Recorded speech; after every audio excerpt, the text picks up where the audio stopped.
The Xiaomi Mi Wi-Fi Repeater Pro. Xiaomi's solution for any user's Wi-Fi dead spots inside their homes. It is portable, easy to set up, cheap as fuck, but is it truly effective and reliable to make your house fully covered in Wi-Fi? Well, let's find out.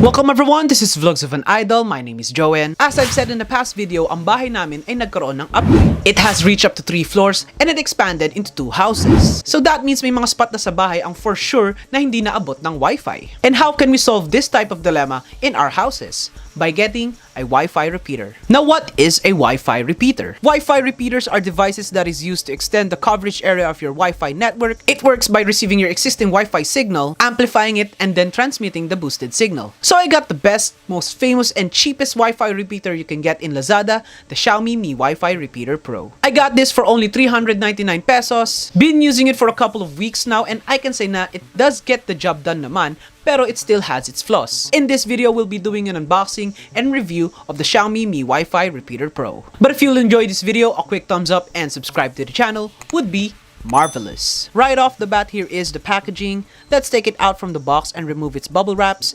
At the front is the image of the repeater. At the sides are its features, and at the back are the instructions on how to set up the repeater. For those of you who are wondering, I have here the global variant. As we open it up, we should see the warranty card, the product manual, and the repeater itself. And that's about it for the unboxing. So here's how to set it up. First, plug the repeater to an outlet near your Wi-Fi router. Download the Mi Home app from Google Play Store or the App Store. Open the Mi Home and accept the user agreement. Select the country you're located, approve phone authorizations, then sign up an account for the Mi Home app. Once you've signed up, click the plus icon at the top right corner, then turn on your location services to locate nearby devices that are available to be paired. Select the Wi-Fi repeater at the top, click connect to the router, then select your Wi-Fi connection. Input the password, then wait for the repeater to fully connect to your Wi-Fi network. Once it's done connecting, select the room where your repeater is located, then you'll have the option to rename the device. And that's about it for the initial setup of the Xiaomi Mi Wi-Fi Repeater Pro. So here's my thoughts about the device. The design of the repeater is minimal. It is box-shaped with an all-black matte finish. You have 2 external antennas at the side that helps maintain transmission rate. An LED indicator at the front that indicates if the repeater is functioning. A reset pin at the bottom, which is a pretty hard and inconvenient placement because you have to insert a SIM ejector tool in it while it's plugged into a socket to reset the device. Could have been better if it is on the front, but on the front is where the Xiaomi branding is located. Another concern for its design is that in the global version of the Mi Repeater Pro, it is on a EU plug. Mostly kasi ng mga sockets dito sa Pinas ay US, so you'll probably have to use an adapter to plug in the repeater in your outlets. It will also make it bulky dahil naka-adapter pa nga ang repeater, pero if you're lucky enough to have EU plugs at your houses, then this won't be an issue for you. The repeater supports up to 300 Mbps of Wi-Fi internet connection. It is only on a 2.4 Hz band, but that means it can reach longer range and wider coverage. I usually plug the repeater on the 2nd floor of our house. It can cover the entire 2nd floor and reaches up to the 3rd floor with a limited coverage. I do notice though that you'll only be receiving half of your internet speed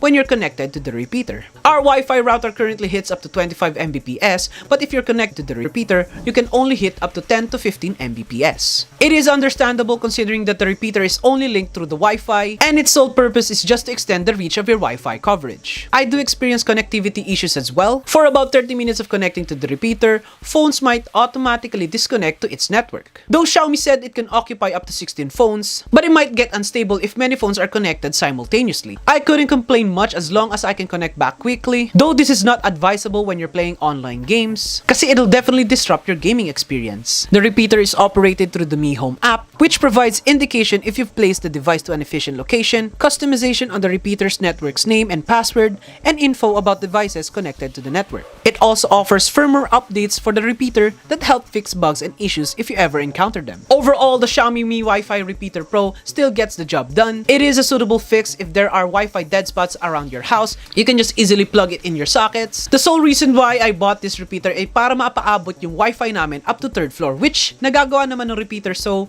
satisfied na ako sa ganun. Lalo na nabili ko lang siya for only 399 pesos, hindi na talaga ako magko-complain pa. So that's it for the unboxing and review of the Xiaomi Mi Wi-Fi Repeater Pro. Let me know in the comment section what you think about the repeater. If you do like the content, be sure to subscribe and hit the notifications bell for you to get updated on every uploads that I make. I do it weekly. By the way, I just want to do a quick shout out to Miss Irish Juliana Pagulayan. Birthday niya this coming Friday, so happy birthday to you. And shout out rin sa kanyang ate, Pia. I love you. See you soon. Yun lang guys, stay safe, keep grinding, and see you sa next video. Bye-bye!